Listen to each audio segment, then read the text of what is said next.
bạn số 6 អ្នកទាំងអស់គ្នាជួបគ្នាថ្មីម្ដងទៀតជាមួយ Simple Tutorial បាទថ្ងៃនេះខ្ញុំនឹងបង្ហាញអ្នកទាំងអស់គ្នាពីវិធីយ៉ាងរហ័សមួយដើម្បី send នៅទីតាំងរបស់អ្នកទាំងអស់គ្នាទៅកាន់នរណាម្នាក់តាមរយៈកម្មវិធីផ្សេងៗដូចជា Telegram Messenger ជាដើមបាទតោះចង់ដឹងថាតើធ្វើយ៉ាងណាសូមតាមដានអ្នកទាំងអស់គ្នាដូចតទៅបាទជាដំបូងអ្នកទាំងអស់គ្នាត្រូវមានកម្មវិធីមួយជាមុនសិនគឺ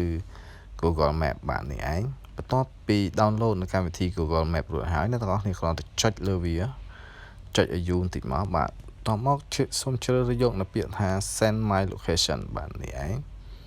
បាទបន្ទាប់ពីចុច send my location ហើយអ្នកទាំងអស់គ្នាប្រកាសជាឃើញ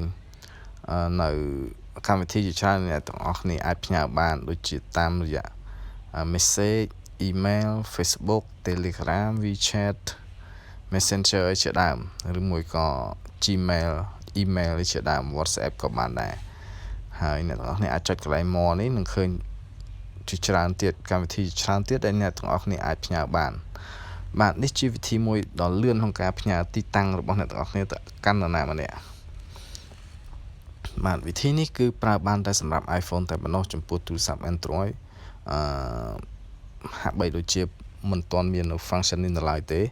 បាទហើយប្រសិនបើលោកអ្នកពេញចិត្តនៅវីដេអូមួយនេះសូមជួយចុច like subscribe និងចុចសញ្ញារូបកណ្ដឹងម្នាក់មួយផងដើម្បីទទួលបាននូវវីដេអូថ្មីៗពី Simple Tutorial បាទសូមអរគុណសូមជម្រាបលា